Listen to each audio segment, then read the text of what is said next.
All right, I have no idea if that intro worked this morning because it didn't show on my end. Did it show on your guys' end at all? Yeah, it did.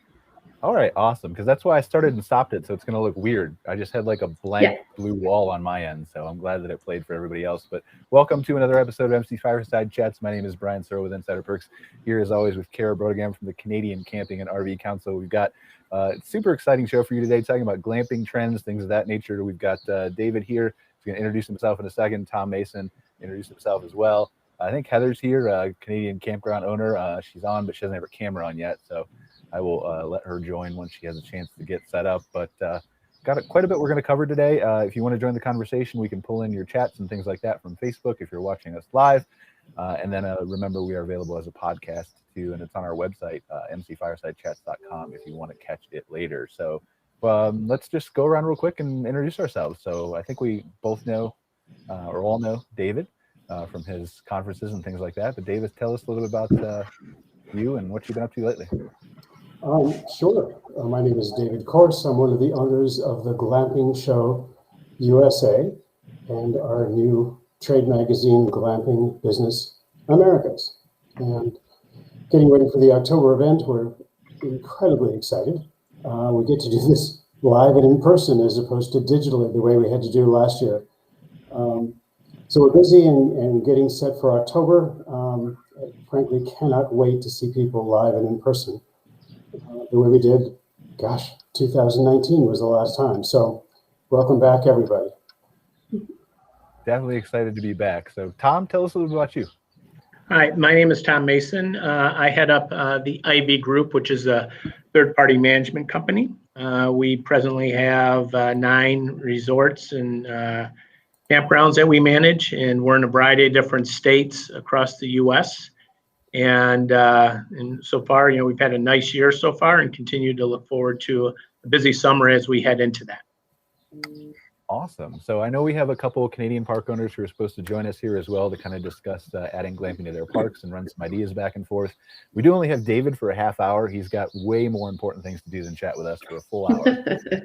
So David, I want to just start a little bit with you and maybe focus a little bit more on you. And like Tom, we're going to talk to you, but we'll focus more on you maybe in the second half. Yeah, that's fine. A time thing here. But David, we know about the glamping conference that's coming in October, but before we get started into this, just tell us a little bit about the magazine and all of the things that brought you to start that. I would love to say it was a carefully thought out strategic decision to launch, but not so much. Our UK partners publish a magazine called International Glamping Business. They do 14,000 print issues in the UK and Western Europe, another 14,000 internationally digitally. And at the 2019 show, they did a special edition in print and brought it over from England as our show directory and magazine. And they did the same thing again digitally when we did the virtual show last year. And we got literally hundreds of people saying, when's the next magazine coming out? So we talked to our partners and they said, sure, we can make this an American kind of event or publication. And we decided US was probably too limited because in the virtual event, we had so many people from not just Canada, but Latin America who attended. So we changed the name to Glamping Business Americas. It's quarterly, it's digital. It's kind of amazing. We have over 4,000 subscribers. Subscriptions are free, and you can register on our website. A little over 3,000 here in the States, a little over 300 in Canada, and over 500 in Latin America. So it's the business of glamping. The idea is that every article you read, all the content will either give you business content, either to improve or to launch or to understand something that's happening in the industry you can use to make tomorrow a little more productive than yesterday. First issue is February. Our third issue is coming out in about 3 weeks. Subscriptions are up 5%, a little more than that since we launched. And so far, so good. There you go. So I know Cara has a bunch of questions. I have a bunch of questions. We want to talk about all things glamping and stuff like that. But what are some things that you've covered in the magazine or your team has covered in the magazine that really you think are maybe some important topics we should be talking about right now with the glamping industry as a whole? It's a difficult question because there's magazines So are much. reasonably substantial. Right, Time, there's so so much. Yeah. I'm just asking for one or two top things to come to. some of the content that I'm been most interesting to me. You guys probably are familiar with Anne and Mike Howard from Honey Trek. Or if you aren't, you should find out who Honey Trek is. It's kind of a great story about the honeymoon that has never ended. But they're talking about the customer experience, the guest experience, and they've been to a couple of hundred sites around the world over the last 5 or 6 years. So they're kind of giving best practices from that point of view. Got content on disaster recovery and disaster planning and the different kinds of structures and features on tents one issue and on yurts and teepees and the next issue, and I can't even remember what's coming up the next one. So with all due respect, it's pretty broad-based. I would rather you just went and looked at the free issue. Again, it costs nothing to read it and to review it, and it's available on our site. Okay, awesome. So let's talk about, what do we have first, Cara? Like, take it in a direction for me. So I think, yeah, this is such a big topic. Yeah, Heather, feel free to join in with us at any time. I think for me, I'm really interested in hearing specifically about kind of the decision-making process that maybe goes into making the choice to diversify maybe your existing business this way, and then the specific logistical challenges and hurdles that are typically required to jump to get from a point of making that choice and then opening a glamping site for rental. So to me, that there's all kinds of logistics around infrastructure requirements, things like reservation strategies. Maybe you're listing those sites in a different way than you would make your RV sites reservable. Also things like weather and seasonality and maintenance of these units and things like that. There's so many deciding factors that go in. So maybe let's start, I think personally, with the infrastructure requirements. I think that's a big logistical point for making the choice to go this way. Do we see glamping units require power and water and sewer connection? Is that typical, or are they starting to go that way? And Cara, who are you asking? Everybody. Everybody. Chime in. Probably you primarily, David, because you've got more experience with these vendors and seeing and talking to them, right? Mm-hmm. For the most part, the answer in terms of having to hook up to electricity and to sewage and stuff is not so much. I think people are tending to make this an extension of traditional camping. It's just the structure and the amenities are very different. It's still about the experience. It depends where you are too. Being on a mountaintop in Montana, a little bit more challenging than being in suburban Santa Barbara, California, where things are easier to get to. So it's a very much a location-centric decision. But I think all of our vendors are prepared to service new clients that don't have access to those kinds of utilities and infrastructure, and with sustainable power alternatives, and whether it's solar or wind or other options and other kinds of bathroom and shower and toilet options. I think you can find sustainable alternatives almost regardless of where you are. And the same thing for weather and seasonality.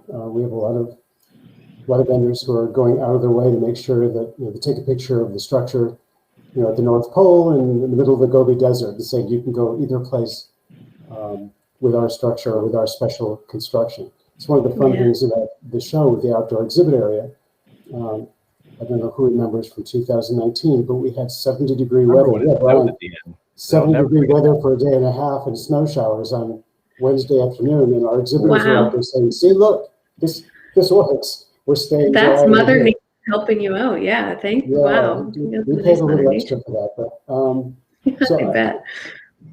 I think from everybody I talk to, the biggest reasons for glamping are to provide something different or more than traditional camping or RV experience, but more importantly, a whole new demographic. People who don't own an RV or want to rent one, people who don't own a tent or a sleeping bag, but still want to experience the wonder of being outside. And suddenly, it may not be a mint on the pillow at night, but you can just show up and have the experience. And that's just a giant demographic that folks can reach out to successfully and perhaps charge a higher overnight rate than just for an RV or a traditional camping site. Right. I would say as an operator, David, to your last points there, I think that's kind of what for an operator is exciting, is that this, if done right, you open up to a whole segment of the population that we wouldn't necessarily have attracted in the past. Yep. And so I think that's important. Like anything, we see this business growing.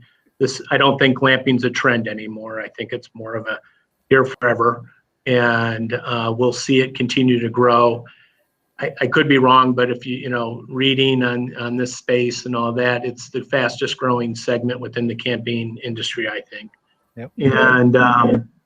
And I think that will continue for a long period of time.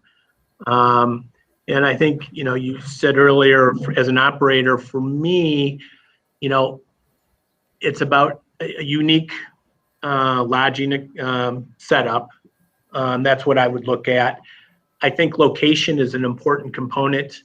No offense, I have a couple parks that we manage that are exits off a highway. I wouldn't even consider putting anything in there related to glamping. So, we want the guest and the customer to walk out of their unique lodging and see something spectacular. And then in addition to that, creating an experience within their stay that would that they can't accomplish doing anything else. I think that will be a big factor in getting them to continue to do this and come back over and over again. Yeah, definitely. I think the flexibility, like we were talking about, right, is key, whether it's the hookups or whether it's the ability to do it in all different types of weather or wherever it's at. And it's interesting because it's a little bit controversial when you go through some of the groups and you hear people talking about Harvest Host, and we had the CEO, it was Joel, I think was his name, on a few months ago to talk about this stuff.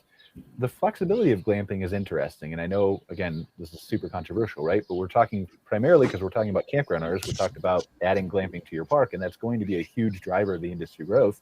But also because you don't need the hookups and you don't need the traditional sewer at all the same places you would at a normal park, these are popping up all over the place. And whether that's good or bad remains to be seen, I think. I'm certainly not going to weigh in with my opinion. It's too early to do that. But it's interesting how big it diversifies, because you've seen this too, David, right? At some of the people who attend the associations, these are like, we have clients that have 3 tents in the middle of a field in Texas that they need marketing. And so they're not a campground. They have no RV sites. They have no real amenities beyond what is included with the tent, and they're finding a lot of success. It's interesting to us, the demographics of people who come to the event. And interestingly, it's stayed almost identical for the 3 years we've been doing this.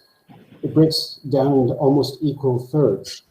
A third of the people who read the magazine or come to the show identify themselves as glamping operators, whether it's 3 tents in the middle of a field, or whether it's Paws Up in Montana, they're just glamping. There isn't a traditional campground or RV component to it. The middle third is, and I don't know, there's probably a better term, but the one I've heard a lot is mixed use. It's what Cara's talking about, someone with an existing RV park or traditional campground who's talking about either has done it or in the process of adding glamping to the mix for a variety of reasons. And they've either done it already or they're in the process of giving it serious consideration. And they want to figure out, what do I do and what's different? How do I do it? And the final third are the people who I think are unfairly called the dreamers, the people who are just entering the business. And the reason I say that is this is not people just thinking about it and joining a Facebook group or something. These are people who are flying to Colorado, spending hundreds of dollars to go to a conference program, staying in a hotel. They may have the land, they may be some part of the process, but they're very serious about it. They're doing business due diligence and want to figure out what this is all about. And so it's interesting that all 3 different sectors that are all looking for different solutions and different information to try and figure out what to do next. That's where the conference program comes in, or the magazine, because the demographics for both are identical. Mm-hmm. It's fascinating. I'm interested to hear about if anybody has any input on how you make the choice between maybe a teepee and an outfitter's tent and a dome. Do you, in your experience so far, do you get to communicate with operators who are making those choices, and how do they?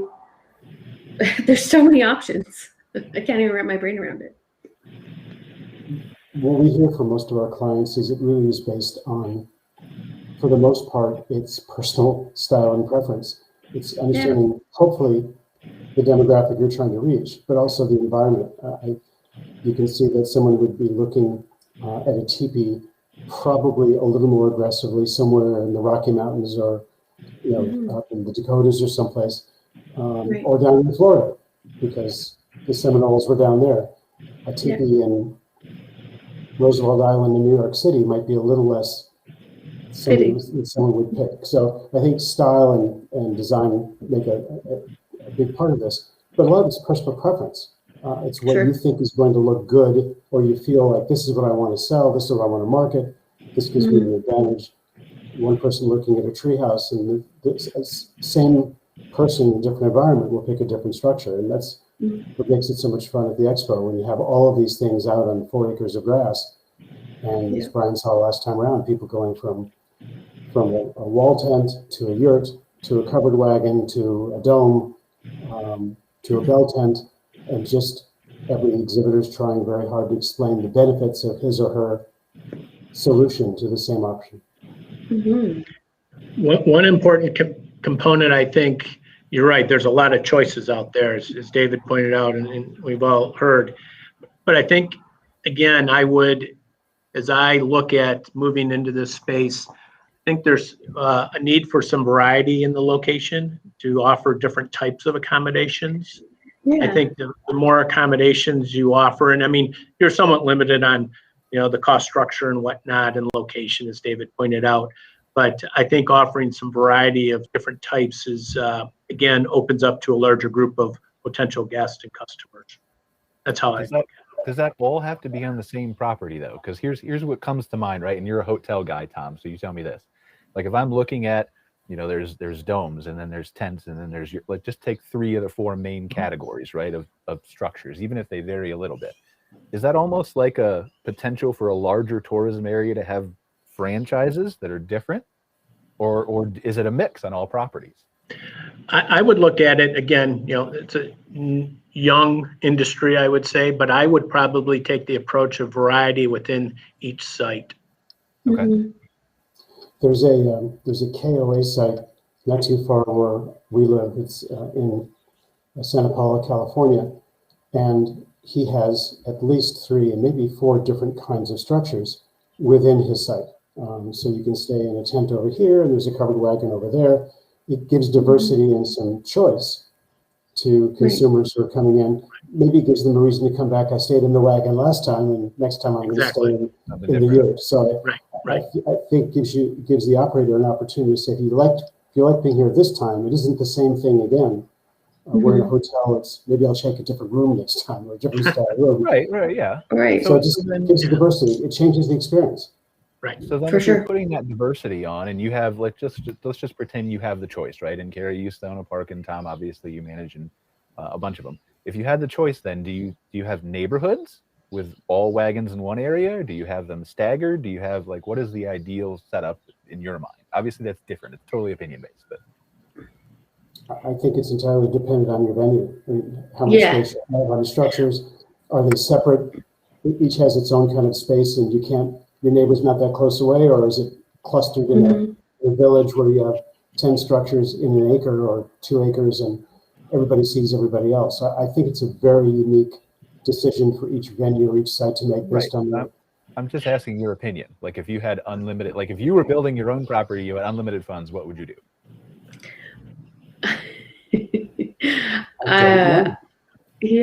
I think it would really depend on. You've never heard, David. You've been in this too long. Everybody asks the same thing.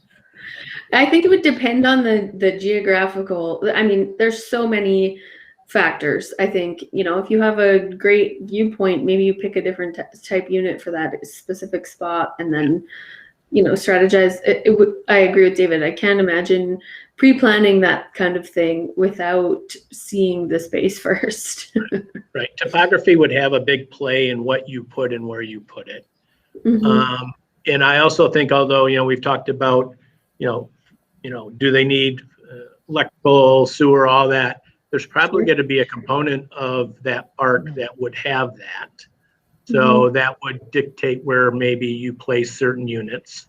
So, but I think in general, there's going to be a sense of neighborhood, you'll clump things together, but I would think, again, the variety, I would focus more on variety than having all cabin neighborhood, all teepee neighborhood, all wagon neighborhood. To me, the best part about these glamping options is if you don't like where you put it, you can move it.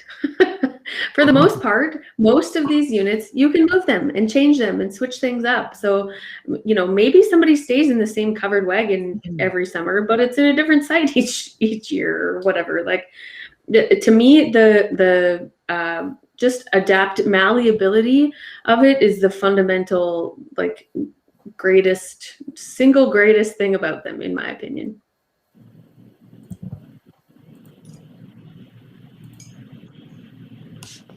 Oh, is it me? Do I have to come up with another topic? You have to come up with waiting for somebody else to talk about something. So we have about a couple more minutes with David. He's got to go.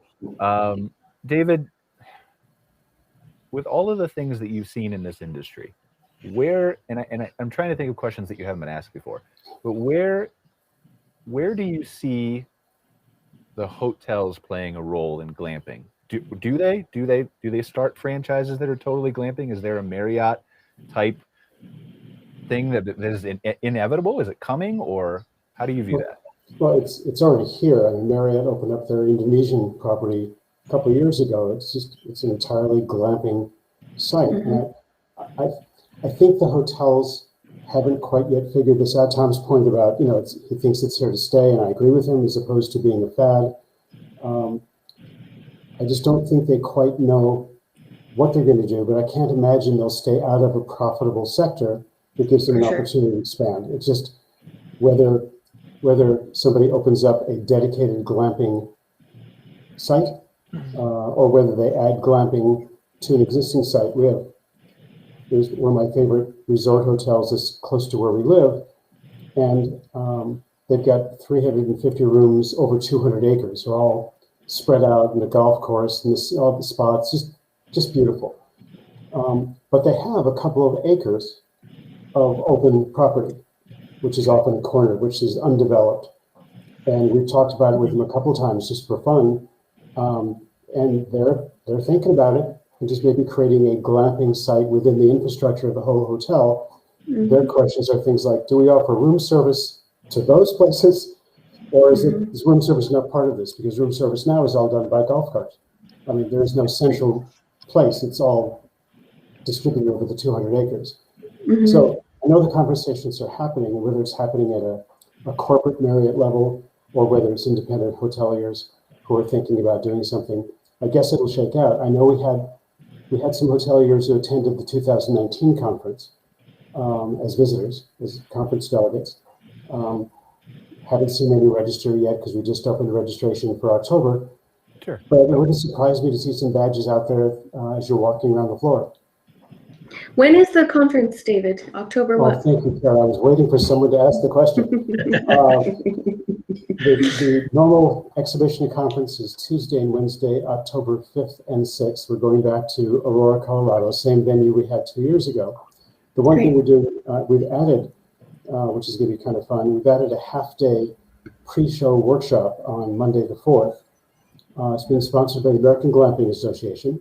It's for people who are either brand new or relatively new, and it's called Glamping Business Basics. It's an idea of getting somebody up to speed on Monday for a half day from 1 to 4:30 before the full conference comes on Tuesday and Wednesday.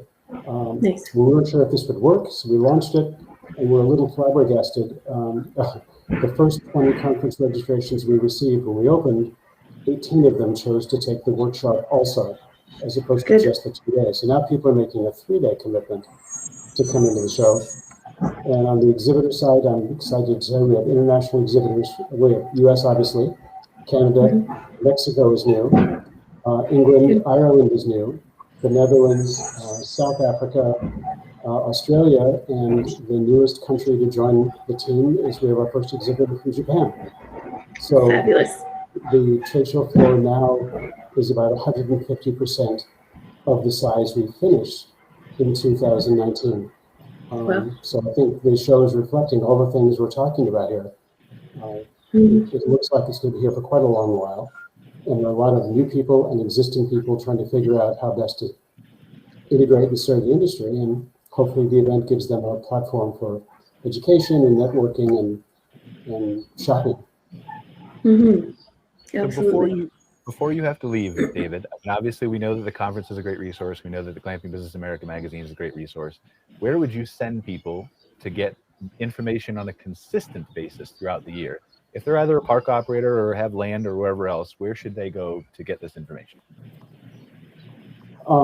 If they're looking for current stuff and frequent conversations like this one, I'd have to recommend the American Glamping Association. They literally have Wednesday calls open to all the members every week for people to network and ask questions. And they have some high-level speakers. Ruben and his team have done an outstanding job. The membership has grown dramatically. They're the ones who are helping produce this workshop we talked about. So on literally a weekly basis, there's a chance to interact with the AGA. Magazine's a great resource. It's quarterly, but it's online. You can see it anytime you want to. The show is only once a year, thank goodness. But it's the third chance to jump in up to here and spend 3 days just really immersing yourself in all the things we're doing. Beyond that, I don't have any other positive suggestions.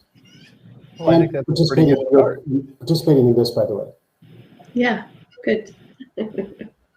Well, thank you, David. I appreciate your time this morning. I know we have to run, but yeah, that's definitely a good start. And I didn't, honestly, I've heard the name American Glamping Association, but I guess I didn't put it together as much as I should. American Glamping Association, based in Denver. Ruben Martinez, who's also the CEO of Glamping Hub, is one of the founders. They actually launched the association during our event in 2019. So it's pretty new, and they're getting very, very good traction. Just a guest speaker will come in on Wednesday to talk about funding and financing. What are the options for how do you get a loan, or what do you have to do to qualify? And the next week it'll be talking about power supplies, and the next week about reservation systems. So tell Ruben I sent you, but it's they're doing. We love working with them, and I think they're doing a really good job for the industry. Awesome. Well, thank you. And I hope I'll see you all in October. That would be really nice. Hope so. Yeah, that would be nice. Well, David, nice seeing you. You too, Tom. Thanks for inviting me, guys. Have a good one. Of course. Have a great day. So Heather's here. Heather, can you hear it?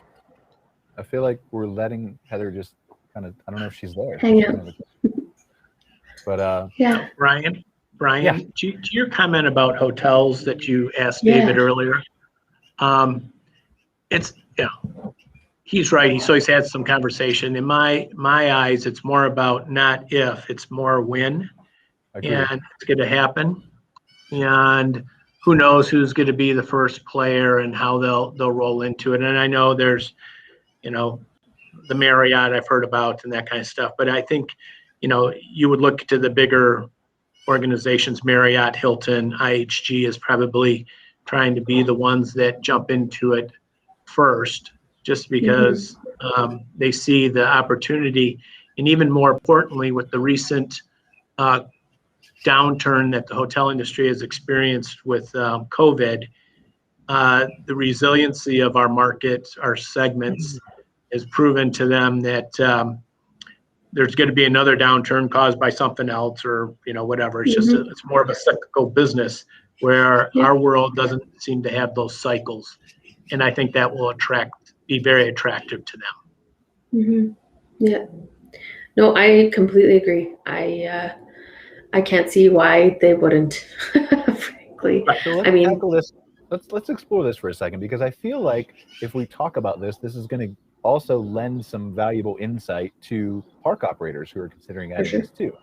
So let's rewind, Tom, and let's say you're still an operator of I forget your exact titles. I know you jumped around, but I know you have a lot of experience in hotels. So let's say you're still an operator of one of these hotels, and you have the opportunity to research, to plan, to organize, to deploy something that is glamping focused.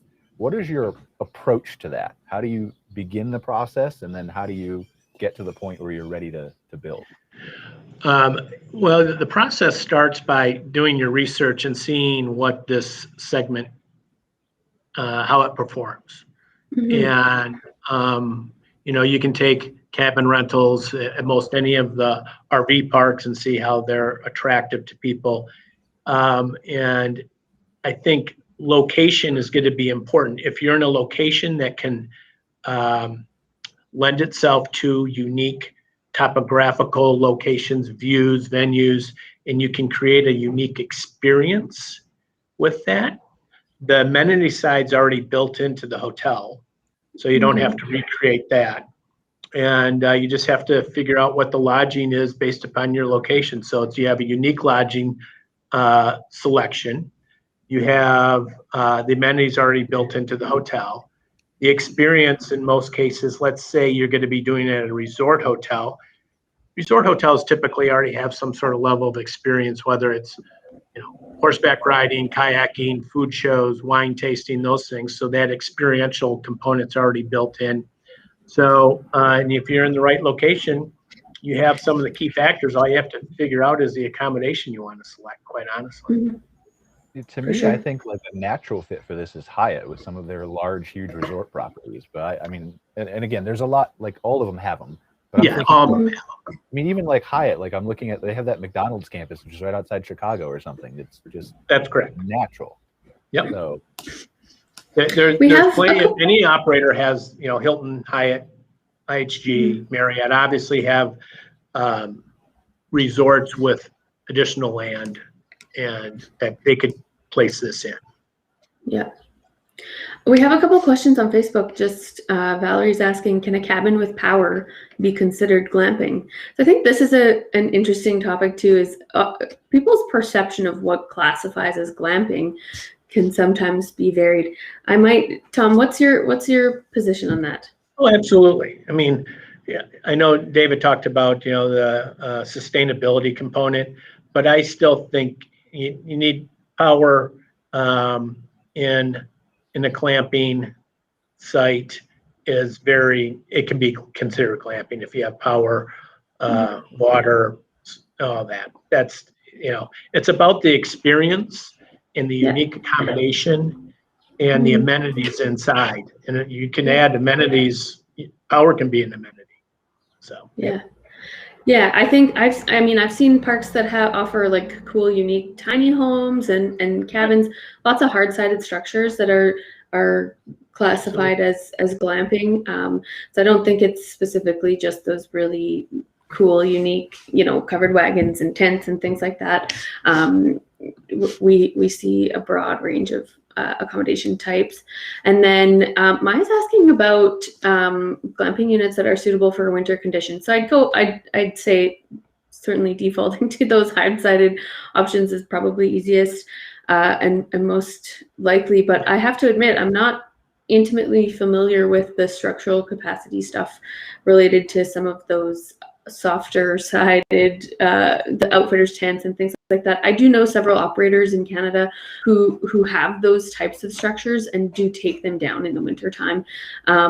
So I would argue that it's probably best. They're probably best shoulder and summer season only. So Maya, if I were you, I would certainly make a hard-sided structure choice. And I mean, there's tons of options out there. Right. Yeah. Anything. I agree. If it's a tent type environment, you're in a winter area, you need to take that down. Your season's going to be shorter. And I'd like to go back to the electrical side. If I were to build, as Brian offered me the opportunity to build something from scratch, I would probably have more of my units with electricity and water than without. Agreed. Definitely agreed. Like there's a ton of things we can cover here, and I think I initially intended our focus to be more on the hotels and the trends in the magazine and things with David and Tom here. I think maybe we need to put together another show, Cara, where we feature 6 or 7 of the vendors themselves who can just talk about their products. And so maybe we can put that on our list. Yes, we should. I think that would be fabulous to really kind of compare options. But I know we did that at our Canadian conference, but it'd be great to go over that content again and deep dive with a few of them, do some comparisons for sure. Yeah. Well, I think, because I think we have the sessions at the conferences where we kind of like walk that fine line where we talk about, we don't want to focus too much on one thing, and we don't want to always have people selling. We want to have a discussion. So maybe we just do a show where they can literally just sell, like have a segment of sell me your thing and show me a video and show me your screen and show me whatever and give me your pitch. And maybe that's I love that idea. In one place. So cool. Sounds great to me. But, I definitely think that would bring value to members for sure. Oh yeah, we have lots of comments happening here. And I get like, if you can share them, I don't know, like they're not coming through on my side. I think it has to do with my internet. So no, they're not coming through Restream here for me. I'm on the Facebook, and it's they're commenting right on the Facebook group stream. So I think ask them, please, I mean, maybe we can answer. I don't know if we can, but if not, we'll put together. Yeah, we did. We covered Valerie's, and then there's just some back and forth here now with some of the folks watching, so that's great. Yeah, the groups don't come through our comment stream, only the pages. It's just the Facebook restriction. But Tom, tell us while we're reading some of these comments. Yeah, I would say from a glamping perspective, one thing that's a little bit different than if you were to develop a campground resort or anything like that, is the number of sites you could place per acre should be fewer, I would say, than you would in a RV resort. I think one in particular component about glamping that people want is space. Right. So, the density you could create at a glamping resort isn't going to be near anything where you would do in an RV resort. Granted, RVers still want, space between, but, on 5 acres, you can put a lot of RVs, where in 5 acres, you can't put as many glamping locations. Right. Only because I think people are looking for that space between them and their neighbor. But I think the math makes that possible, right? You're talking about a high end of, outside of some crazy properties of $70 a night, right, to $100 for an RV, where you can get triple that at least for a really nice glamping site. Absolutely, but you have some probably additional operating expenses to some degree. What you provide, but I would say what you would get for that site compared to a more traditional RV resort is substantial and should offset that cost. But that's all calculation you need to go through in determining how many sites and how close you want them or how far apart you can put them. But but I think that's a big difference. People are looking for this. We've talked about location being important, and I said, you're not going to put a glamping resort as an exit off of a highway necessarily. You're looking more for that open space area with venues that they can, take their pictures and feel like they've escaped. Yeah, absolutely. I'm interested, Tom, to know about the reservation side. I have questions sometimes from campground operators who say, like, if I'm going to go down this road and add glamping options to my park, do you recommend just utilizing the same reservation bookability tools that you're using for the RV portion of your business? Or do you kind of strategize to take advantage of things like Airbnb or additional, maybe booking.com or whatever to drive more traffic to those sites, since the market demographic is different? I would do that owning an RV park. or oriented glamping. So yes, you would need to make sure you're utilizing all the different channels that are out there, because you don't know, I mean, you may know where you think you know where your customers are coming from, but the broader reach that you can create in turn creates more calls, in turn creates more demand, which is what you're looking for. So you do want to definitely utilize Booking.com, Expedia, Airbnb, all those third-party channels as much as possible. Yeah. So I think there's two sides here in my mind, right? Like, yes, I 100% agree with Tom. Absolutely. Obviously, Airbnb space is huge. The marketing opportunity and Expedia and Travelocity aren't far behind. And so I think that's kind of a no-brainer for me. Like, yes, you have to do that if you want any kind of mass exposure. I think the way I read some of that question in, though, is do I still use the RDPs and the Astras and the camp spots and is that kind of how I'm reading that question too? Sometimes that's part of the question. I think oftentimes that stuff can come down to just the logistical options available to you from your software choices. But definitely both sides of that question have come up for me from operators. I think the majority of our software providers are solving those, like the majority of the park management software guys that are out there are offering solutions to that problem. I just think from a booking side, especially since so much of this has transitioned to booking online, specific to that market demographic shift and who's booking these types of accommodations, I think it's really wise to be utilizing the tools that those market demographics already use to expose your product to them. Yeah. Go ahead, Tom.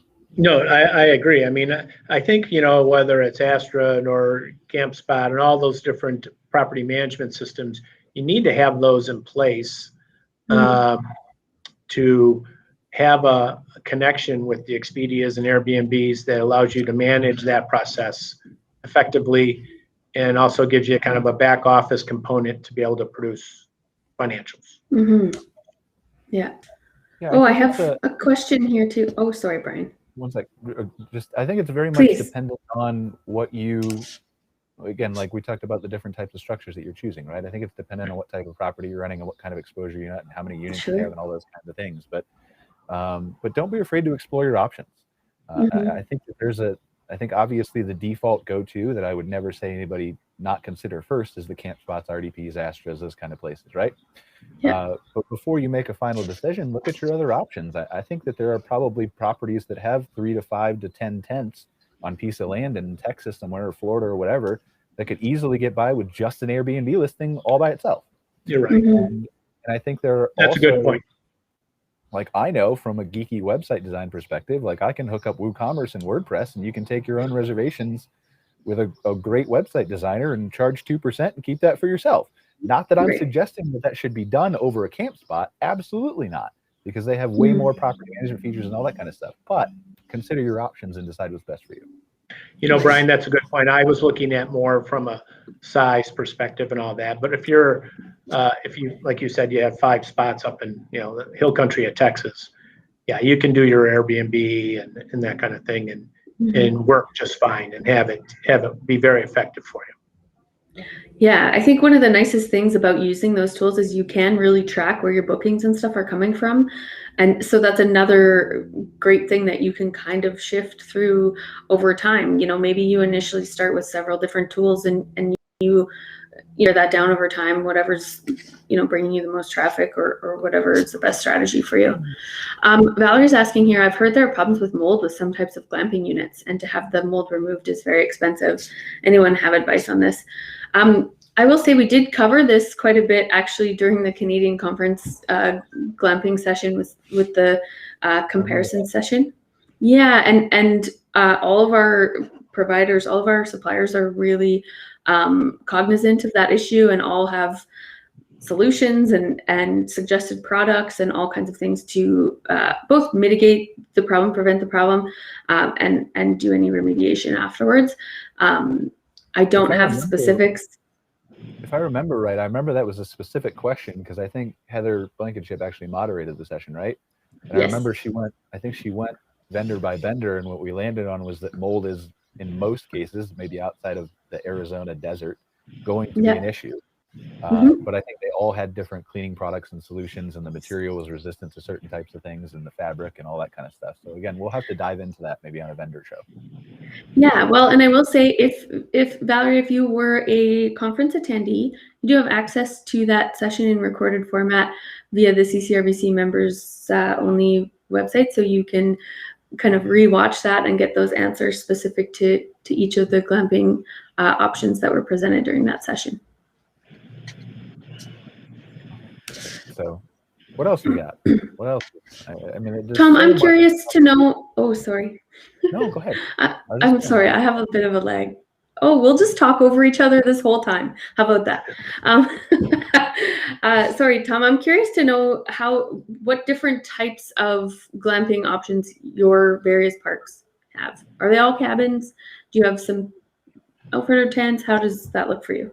Well, I will be honest, and honestly, I can't say that we have the glamping site that we've been talking about here on this show. Okay. We are looking. We have, like I said earlier, we have 9 parks. There are a couple locations we think we could install something that we would market as glamping, and we do have some land that we are looking at that we own, that we're considering it as a possible glamping location. Development process is going to take a few months or a few years, excuse me, with permitting and whatnot. But like I said earlier, this isn't going away, and there's plenty of space out there to expand and have more players come into play. And so our land that we have, we're looking at, and that's a little bit of a more long-term play.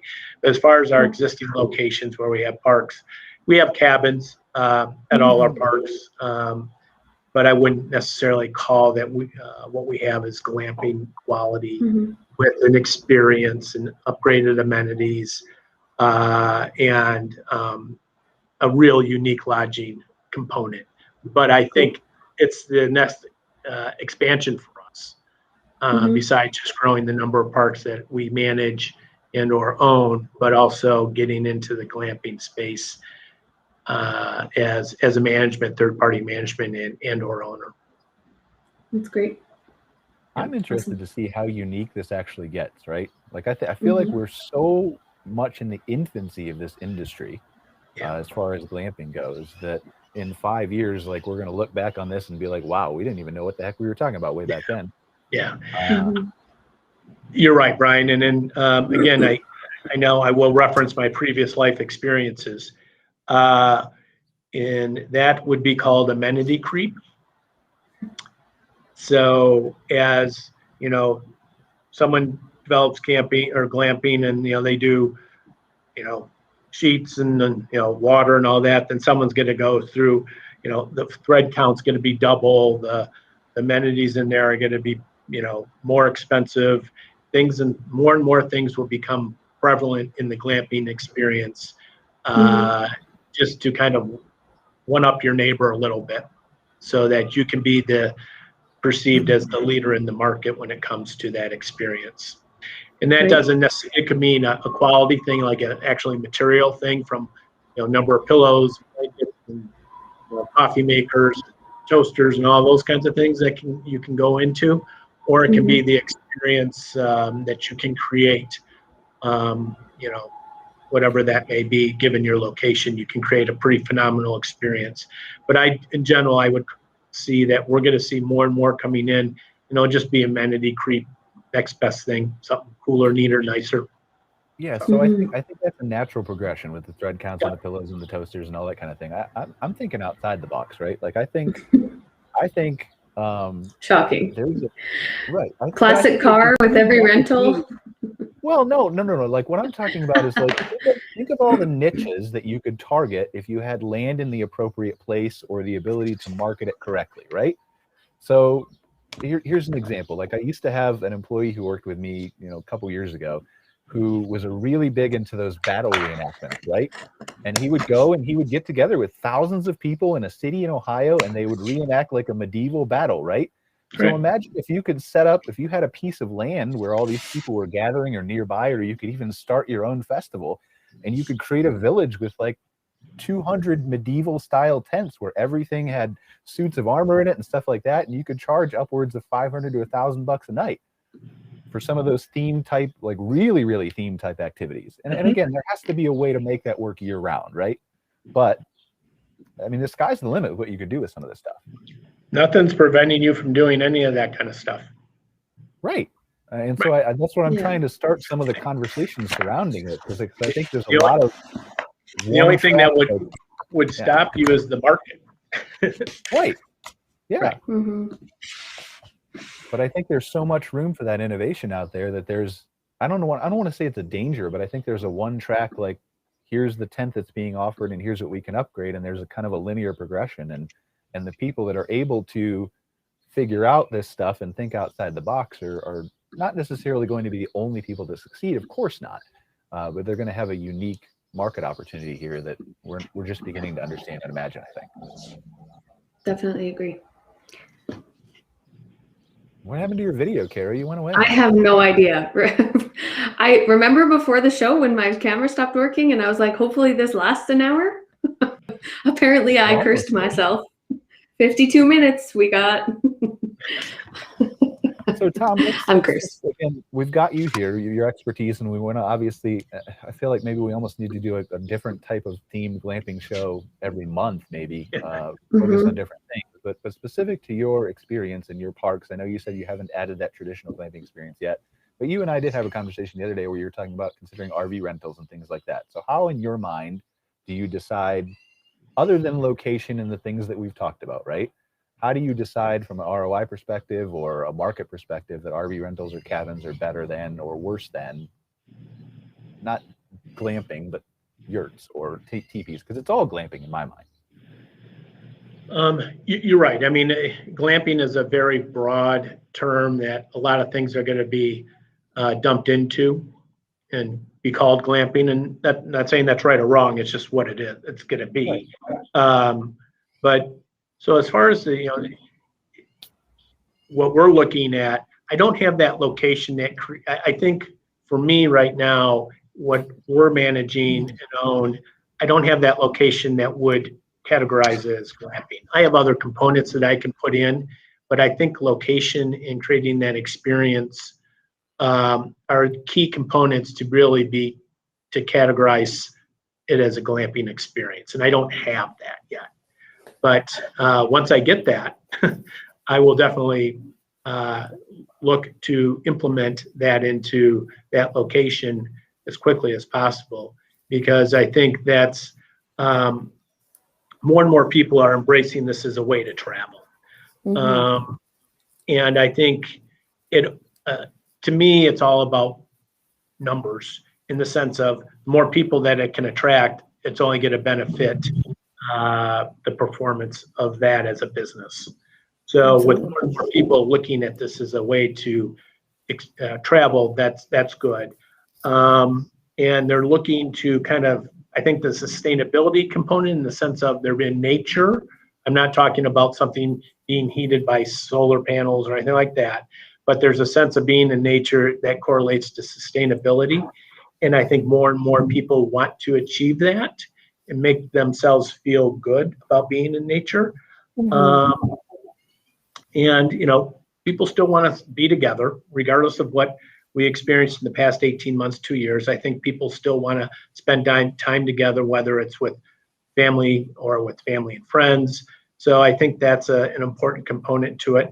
And, it has a very large appeal to doing this as opposed to going to some bricks and mortar location. So for me, once I have that location, I will definitely pursue that, because I think those are key components to making sure it's a successful operation. That makes sense? Yeah, absolutely. Yeah. All right. So we've got about 4 minutes left. Let's wrap this up with something interesting, right? I'm going to put you guys all on the spot, and myself too, a little bit. let's forget about for a second all of this stuff that owner operators and people coming into the business are worried about. Let's forget about the land, the development, the regulations, the permits, the ROI, the everything, right? And let's just say you literally have the opportunity to build anything anywhere, and it will be 100% guaranteed success. Themed, not themed, wherever it's at, whatever the target market is, it's guaranteed to be successful. What do you build and why? Cara, I pick a dome, geodesic dome. I'm talking about not even a type, but like if you could build a That's glamping like property or unit and own and operate it, and it was guaranteed 100% successful, unlimited funds, what would you build and why? Domes. I'd do domes. I saw there's a park somewhere in Europe that is like putting them up in trees, like building platforms, putting these clear dome glamping units up in trees. It's amazing to me. Gorgeous. Sold. So I would pick a location. It'd probably have to be in the southwest,